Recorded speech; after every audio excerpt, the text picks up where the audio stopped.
Irmãos, existem coisas pequenas, talvez sejam difíceis de nós enxergarmos, mas que possuem um valor imensurável.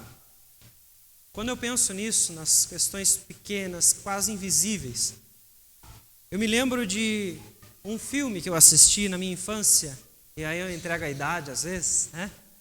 Talvez você tenha assistido, se você é mais novo, talvez não, e eu te conto então que filme é esse, o que passava nesse filme. Ele se chama Querida, Encolhi as Crianças. Um pouco antigo, né? Mas eu assisti quando eu era criança. Eu achava esse filme um máximo, porque ele mostrava detalhes de coisas que a gente não vê no dia a dia.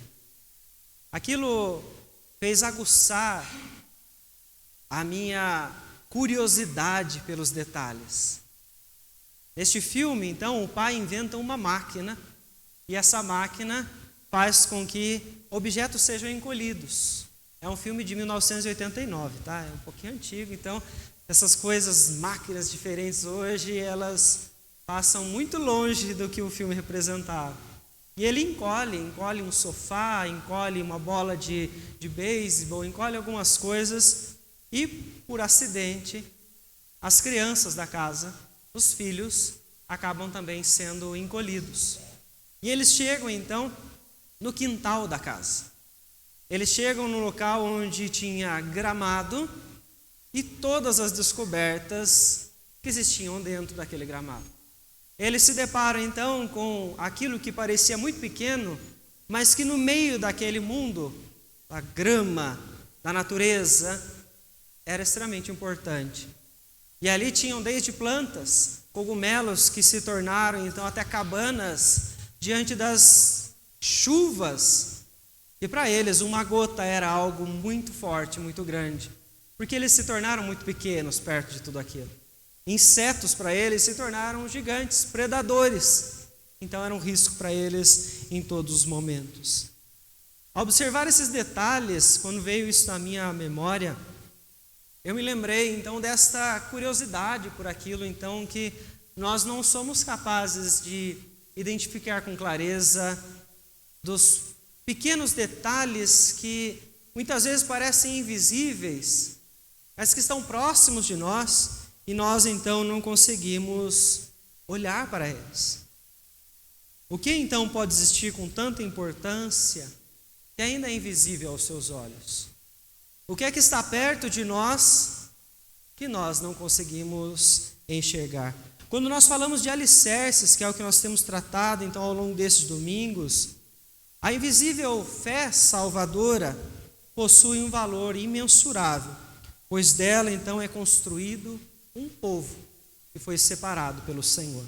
Eu gostaria de conversar com a igreja esta noite sobre esta questão, usando então como base o texto Evangelho de Mateus, capítulo de número 16, versículo 13 até o versículo 20.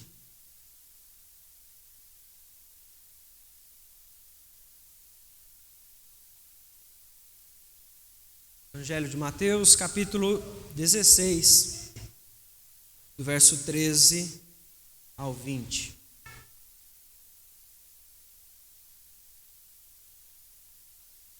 E diz o seguinte a palavra do Senhor.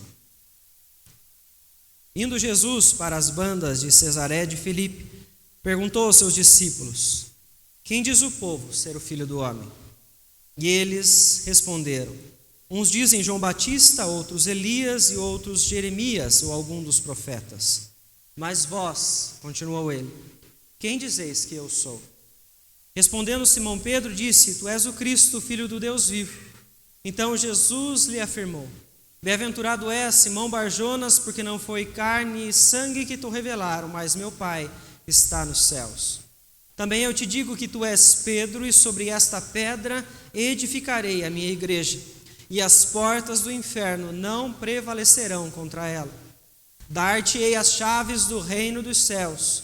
O que ligares na terra terá sido ligado nos céus, e o que desligares na terra terá sido desligado nos céus. Então advertiu os discípulos de que a ninguém dissessem ser ele o Cristo. Vamos orar mais uma vez. Querido Deus, em nome de Jesus, nós clamamos ao Senhor outra vez esta noite para que o Senhor nos permita compreender a Tua palavra. Pedimos ao Senhor, ó Pai, que nos abençoe neste momento com sabedoria e iluminação, ó Deus, para podermos compreender as verdades, ó Deus, que estão neste texto. Que o Senhor, ó Pai, através do Teu Espírito Santo, venha trabalhar em cada um de nós, naquilo, ó Deus, que cada um que vê a Tua casa, cada coração aqui, ó Deus, precisa ouvir, precisa ser trabalhado, ó Pai. Peço ao Senhor, ó Deus, que não permita que qualquer um de nós volte para os nossos lares da mesma forma como entramos. Que o Senhor venha transformar as nossas vidas através do conhecimento da palavra do Senhor. Em nome de Jesus, ó Deus, que nós oramos e desde já nós agradecemos ao Senhor. Amém, Senhor Deus. Irmãos, a palavra do Senhor, ela nos traz um exemplo ainda no Antigo Testamento, na vida de Abraão, sobre esta fé invisível, quando o Senhor promete a ele um filho, quando ele já estava então em sua velhice.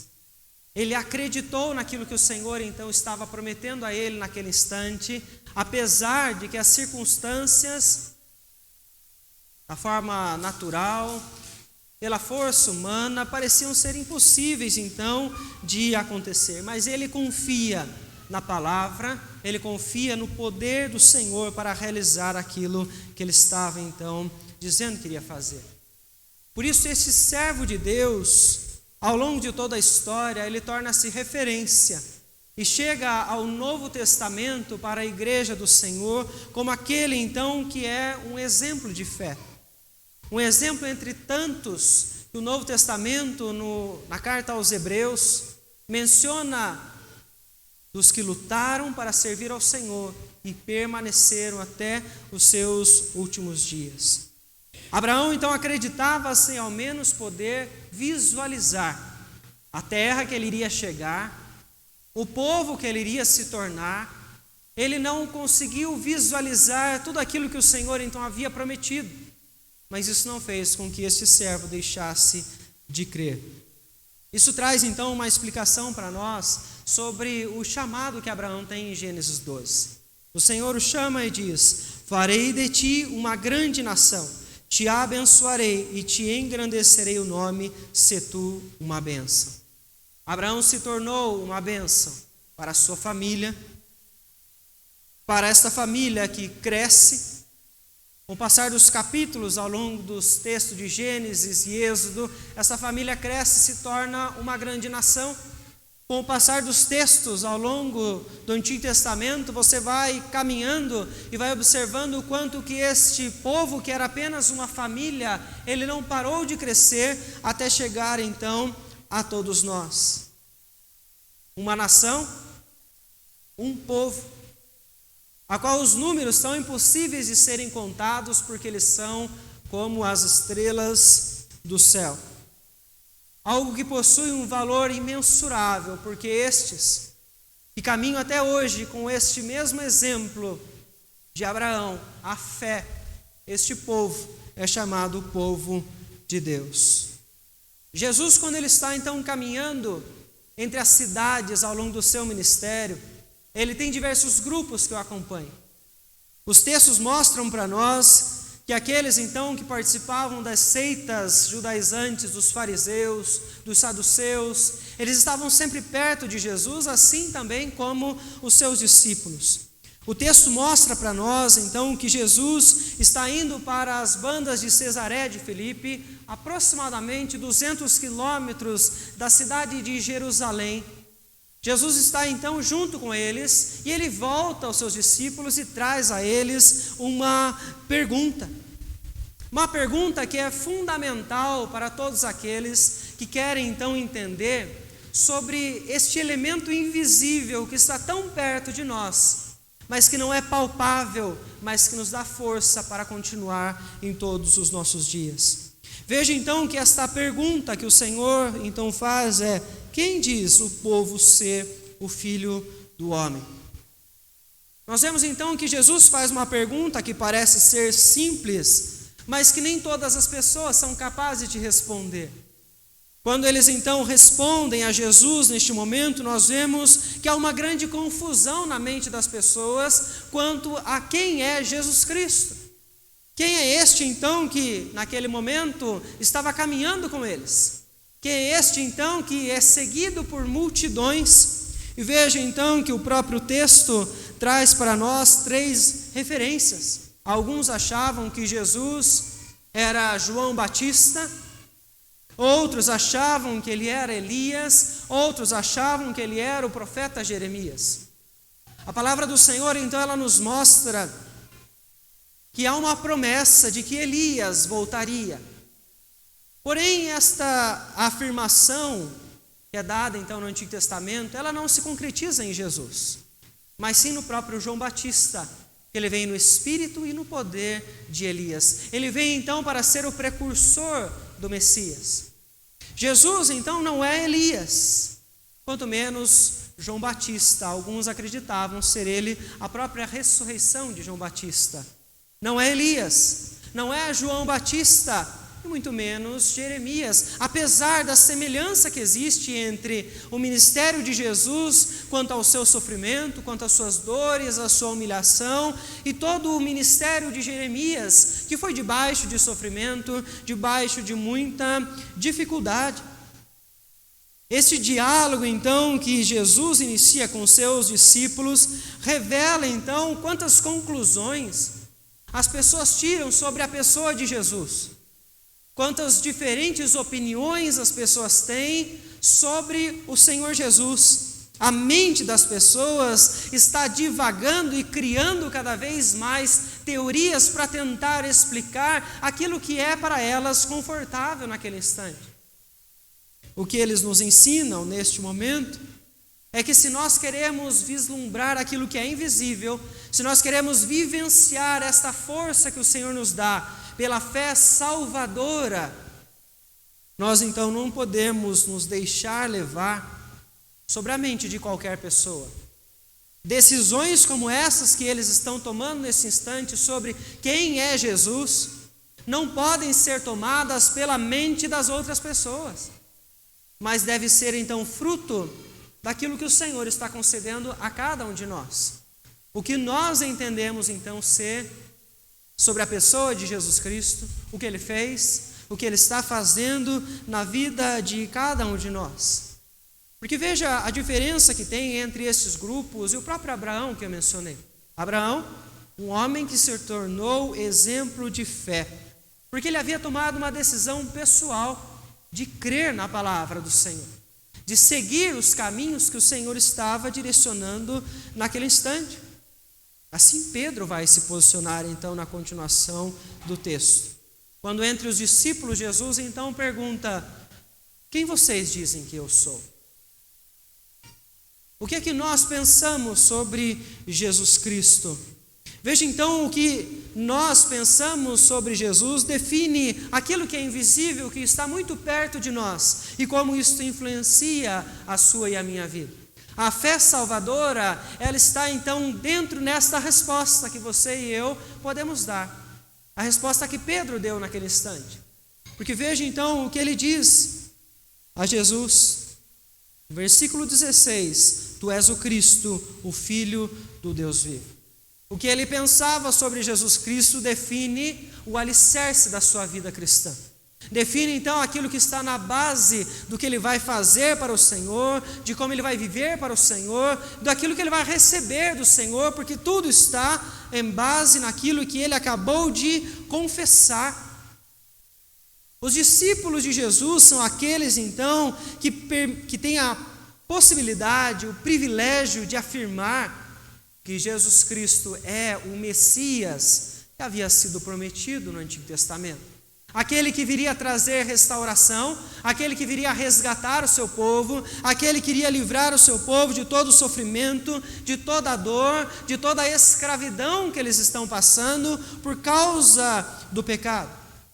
Pedro expõe exatamente isso, quando ele reconhece então que Jesus é o Cristo, é o Messias prometido desde o Antigo Testamento. Mas veja então, é a mesma fé que Abraão tinha, a mesma restauração que Abraão sabia que viria sobre ele, sobre a sua família, as mesmas promessas que ele então tem, Pedro agora abraça pela fé. Esta fé salvadora, ela produz então esta confissão neste discípulo, que é capaz de maneira pessoal, íntima e particular, dizer quem é Jesus Cristo para ele. Porque nós vemos que da mesma forma como ele pode responder, eu e você, de forma particular, íntima, podemos responder quem é Cristo Jesus para nós. Porque veja então que a fé salvadora, ela vai produzir isso. Ela vai produzir esta confissão de que nós cremos em um Deus que não é como os outros que são espalhados por aí. É por isso que então Pedro afirma dizer que crê no Filho do Deus vivo. Porque para alguns, os seus deuses, apesar de terem olhos, eles não podem ver, têm boca, mas eles não falam. Eles têm ouvidos, mas eles não ouvem. Eles têm mãos, mas eles não podem apalpar. Por quê? Porque eles não estão vivos. Nós, assim como o salmista, afirmamos: bendiremos ao Senhor desde agora e para sempre. Pedro afirma desta forma porque naquela região existiam outros deuses, que eram adorados por muitos pagãos. Mas ele então, ele quer reconhecer, ele crê neste Deus que é vivo, o único Deus verdadeiro, portanto, era aquele a quem ele queria servir a partir daquele momento. Mas é interessante como o texto continua na fala de Jesus, ao afirmar para ele: bem-aventurado é você, Pedro, porque aquilo que você está confessando não é então fruto de carne ou de sangue. Jesus está lembrando a Pedro neste momento que tudo aquilo que ele está falando é fruto da fé salvadora que está dentro dele. Fé que não foi produzida por ele mesmo, fé que ele não conquistou para receber, mas fé que ele recebeu do Senhor. Ele recebeu do Pai este presente, esta graça, para que ele pudesse então afirmar estas palavras. Todos aqueles, portanto, que são capazes de responder que creem no Cristo, no Deus vivo, essas pessoas só podem fazer através desta fé. Então a minha pergunta para você neste momento é: quem é Jesus Cristo para você? Não o que as pessoas estão dizendo por aí, não o que as outras igrejas estão dizendo por aí, não o que o mundo diz, o que você diz sobre isso. Porque isso vai impactar em como você lida com aquilo que é invisível. A fé que brota, você não pode ver, mas ela nos dá força para continuar todos os dias. E se ela não estiver enraizada em Jesus, ela não vai ter esse efeito sobre a vida de cada um de nós. Porque ela, além de nos trazer esta força particular, pessoal e diária, esta fé salvadora, ela está transformando as vidas e construindo um novo reino, uma comunidade. Veja então o que Jesus continua dizendo a Pedro no versículo de número 18. Ele diz então: também eu te digo que tu és Pedro, e sobre esta pedra edificarei a minha igreja, e as portas do inferno não prevalecerão contra ela. Ao ouvir então a confissão de seu discípulo, Jesus diz: Pedro, é sobre esta pedra que eu vou então edificar a minha igreja. Jesus está nos ensinando algo muito precioso que nós não podemos esquecer. Esta igreja, este povo, esta comunidade separada pelo Senhor para ser sua, ela é reforçada nas palavras de Jesus, que ela é edificada pelo próprio Senhor. Veja então que ele está dizendo a Pedro, fazendo aqui um jogo de palavras, porque o próprio nome de Pedro no original é Petros, da onde também vai originar a palavra pedra. Então Jesus está fazendo aqui um jogo de palavras ao afirmar: tu és Pedro, e sobre esta pedra edificarei a minha igreja. Jesus está afirmando a Pedro nesse momento que o alicerce sobre qual ele vai edificar a sua igreja é a própria confissão de Pedro no Salvador. Jesus não está dizendo que é Pedro aquele então que vai ser a base da igreja. Não há homem ou mulher na história da igreja que se tornou, portanto, cabeça da igreja, base da igreja, para que sobre eles a igreja então fosse estruturada. Não, Cristo Jesus, o nosso Senhor, o Messias prometido, Ele mesmo é a base de toda a sua igreja. Porque assim, através desta confissão de Pedro, Jesus está dizendo: você foi capaz de confessar em quem você crê, porque eu te atraí para mim, porque eu te concedi esta fé, porque você então recebeu este presente. E ele está dizendo então que desta mesma forma ele vai continuar construindo a sua igreja. Ele vai continuar atraindo pessoas para fazer parte desta comunidade dos santos. Ele vai continuar chamando os eleitos para que eles se tornem então povo seu, povo de propriedade exclusiva do Senhor. Porque assim o próprio Cristo no Evangelho de João, ele diz que as ovelhas, elas vão ouvir a voz do seu pastor quando ele chamar. Jesus Cristo chama as suas ovelhas, chama os seus servos, e aqueles que são seus, eles passam a se tornar parte do seu aprisco, desta comunidade de fé. Então veja, não existe aqui espaço para interpretar que Pedro seja o alicerce da igreja, apesar do jogo de palavras, porque em tudo nós vemos que Jesus Cristo é quem pagou o preço. Jesus Cristo é quem foi então trazido para poder então vivenciar este ministério e pagar no nosso lugar algo que nós então precisávamos pagar para o Senhor, para a redenção, para a remissão dos nossos pecados. A fé salvadora, então, ela não está ligada apenas a uma confissão, mas ela está ligada a um presente que o Senhor nos dá, a um ato misericordioso do Senhor sobre a vida de cada um de nós. E com este presente, Ele nos conduz, então, a fazer parte do seu povo. Não é possível nós encontrarmos pessoas que dizem ter fé em Cristo Jesus e que não são parte da igreja verdadeira, que não são parte do povo do Senhor, que estão longe, portanto, desta comunidade de fé. Aqueles que creem são chamados pelo Senhor para ser parte deste povo. É algo também que nós podemos dizer que é invisível. Apesar de você olhar para as pessoas que estão aqui conosco nesta noite e você entender que pode ver os membros desta igreja aqui presentes, nós podemos afirmar que a igreja também é algo invisível aos nossos olhos. Porque quando nós falamos de igreja, nós estamos falando de um povo, nós estamos falando daqueles que foram chamados pelo Senhor. E eles não são, portanto, somente aqueles da nossa geração, mas reunimos todos, de todos os tempos que já passaram, e de todos aqueles que ainda virão, que creem no Senhor Jesus. Todos esses fazem parte dessa igreja invisível do Senhor.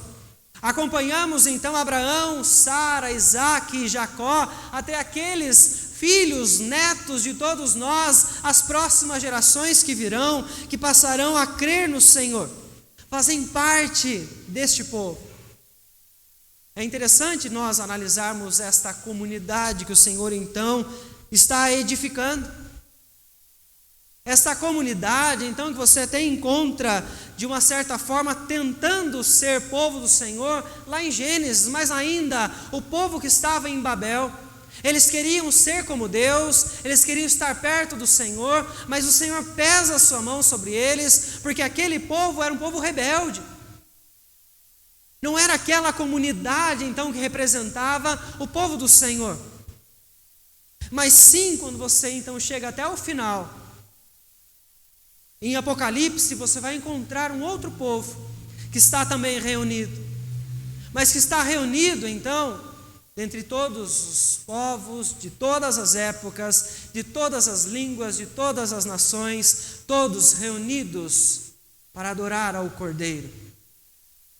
O que podemos então entender que o fato de alguém participar de alguma comunidade qualquer, não significa que essa pessoa então faz parte da igreja do Senhor. Não é porque essa pessoa, então, ela diz que ela está num grupo X ou grupo Y, que ela então faz parte deste povo de propriedade exclusiva do Senhor, que foi então construído pela fé salvadora. O que então pode dizer que alguém faz parte da igreja? O que pode então tornar a igreja do Senhor verdadeira, para que você possa entender então que você faz parte deste povo do Senhor, que Deus está chamando? A igreja verdadeira, ela possui certas marcas. É aquela que professa sua fé em Cristo Jesus unicamente. É aquela que prega esta verdade em todos os momentos. Em todas as comunidades que você estiver, independente da placa delas, onde Cristo Jesus não for a base daquilo que está sendo anunciado, você precisa então colocar este lugar em questão, pois pode ser um lugar então que você não possa chamar de igreja, apesar de ela ter uma placa e ali estar dizendo igreja X, igreja Y, aqui está o povo do Senhor. Nem todas as comunidades são o povo do Senhor.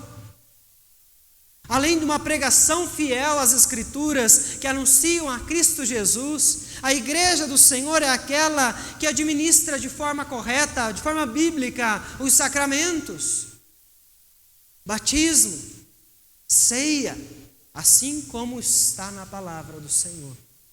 Toda e qualquer comunidade que você encontrar estes sacramentos sendo realizados de uma forma inovadora, de uma forma completamente diferente, com um entendimento diferente daquilo que as Escrituras trazem para nós, você não pode chamar este lugar, portanto, de igreja do Senhor.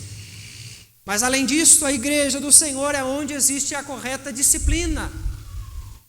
Disciplina é necessária na igreja para que o povo do Senhor possa permanecer então santo, possa viver então para o Senhor a pureza conforme o seu Deus.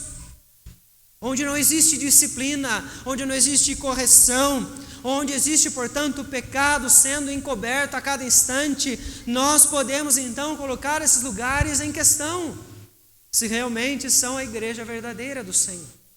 Porque quando nós então olhamos para as Escrituras, vemos que é o Senhor Jesus que está edificando essa igreja.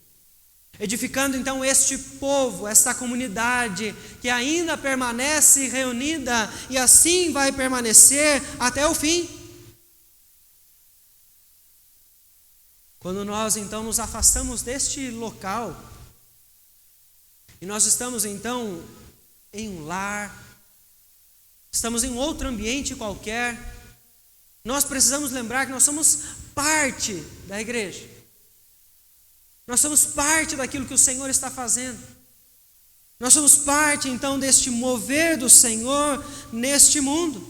De pessoas que foram chamadas por Deus para anunciar a sua verdade. Mas veja que o Senhor Jesus, então, ele continua mostrando que esta igreja, ela vai permanecer.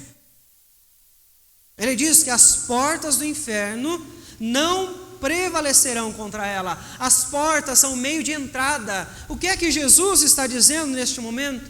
O que é que entra na vida das pessoas que poderia fazer com que elas então desistam da igreja, se afastem do Senhor, deixem de crer? Ele está falando aqui sobre doutrinas que nós vemos espalhadas, ensinos que existem então neste mundo, que estão tentando levar as pessoas cada vez mais longe do Senhor. Jesus está dizendo, apesar disto, todas essas coisas virão contra nós, mas a igreja vai prevalecer. Porque aquilo então que nós temos que é invisível, a fé salvadora, da qual então gerou uma confissão em nós e que permitiu nós nos formarmos como povo do Senhor, isso ninguém pode tirar de nós. Por isso que Paulo vem dizer, e nós reforçamos sempre, que nada pode nos separar do amor do Senhor, porque este presente foi dado através da cruz de Cristo e ninguém pode cancelar. Ninguém pode tirar a fé que você tem no Senhor. A certeza de que você, como Pedro, tem, de que Jesus é o Cristo, o Messias, o Salvador, aquele que veio para redimir o seu povo. Essa igreja pode passar por dificuldades, pode passar por lutas, mas ela é eterna. Este povo ele está sendo chamado pelo Senhor desde o Antigo Testamento. Este povo continuará sendo chamado mesmo depois que você então partirmos. Mas a palavra do Senhor, ela nos diz que este povo foi escolhido pelo Senhor desde a eternidade, desde antes da fundação do mundo, e permanecerá assim por toda a eternidade. Quanto tempo vai durar a igreja do Senhor com o que está acontecendo no mundo, com as lutas, dificuldades? Ela vai durar para sempre. O povo do Senhor. Essa igreja, ela é eterna. A igreja invisível do Senhor. Invisível aos nossos olhos, porque nós não podemos afirmar o que está no coração e na mente de cada pessoa. Apesar de estarmos aqui reunidos para cultuar ao Senhor, ninguém sabe o que está no nosso coração. Por isso que nós mencionamos que a afirmação de Pedro era pessoal. E quando nós somos capazes de responder quem é Jesus, e dizer que Ele é o Cristo, isso é particular. Só você pode dizer o que está acontecendo dentro de você. A fé que o Senhor concedeu a você. As transformações que Ele está fazendo em você. As mudanças e alegrias que você tem quando você passou a se tornar parte do povo do Senhor.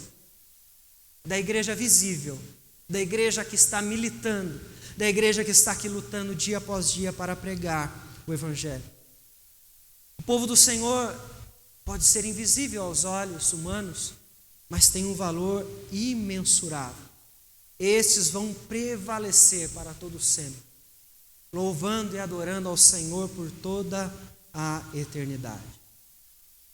Jesus, então, ele encerra a sua fala nesse diálogo com os seus discípulos, recordando que a fé salvadora resulta em uma confissão, gera uma comunidade, daqueles, então, que ele vai atrair para si, mas que também recebem uma concessão. Versículo, então, de número 19, Jesus diz: dar-te-ei as chaves do reino dos céus. O que ligares na terra terá sido ligado nos céus, e o que desligares na terra terá sido desligado nos céus. Jesus então diz a Pedro: eu vou te dar as chaves do reino dos céus. Chaves nós usamos para abrir e para fechar. Abrir e fechar portas, trancar ou destrancar as portas. E de forma muito equivocada as pessoas leem esse texto e elas entendem então que Pedro está aqui recebendo as chaves dos céus. Não é isso que Jesus está dizendo nesse instante. Ele está dizendo então a Pedro: dar-te-ei as chaves do reino dos céus. Porque muitos entendem então que o céu é um lugar onde existe um grande portão dourado e que existe um homem lá com uma chave que está abrindo e fechando para todos aqueles que ali estão. Como se Pedro tivesse recebido tal poder para abrir o caminho dos céus para as pessoas. Jesus fez isso. Jesus abriu este caminho. O que então Pedro recebe? O que Pedro recebe, que os apóstolos depois vão demonstrar que também tinham com eles. Aquilo que Pedro recebeu, foi passado para os apóstolos, foi concedido à igreja do Senhor. O Senhor, então, concede autoridade ao seu povo. E a autoridade ao seu povo era poder, então, ligar ou desligar, para que o seu povo possa, então, permitir ou não permitir, perdoar ou reter.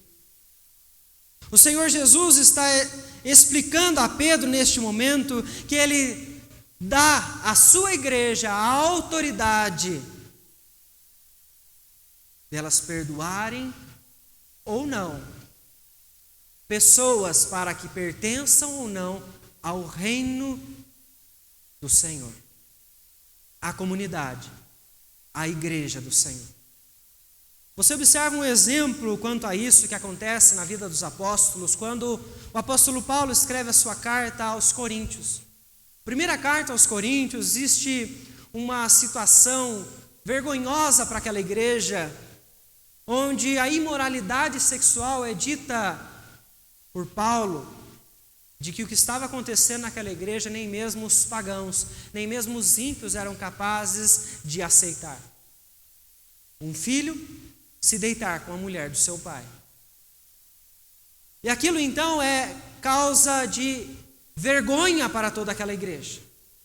Corinto não estava tratando aquelas pessoas, não estavam disciplinando aquelas pessoas, e isso estava sendo comum, o pecado era comum na igreja de Corinto. E Paulo, quando toma conhecimento disso, ele então instrui aquelas pessoas: expulsem dentre vós o malfeitor. A autoridade que Jesus está dizendo aqui, ela é vivida por Paulo quando instrui a liderança da igreja de Corinto para expulsar aqueles que pecaram e não estavam arrependidos disso. Aqueles que pecam são disciplinados e não se arrependem, não voltam ao Senhor.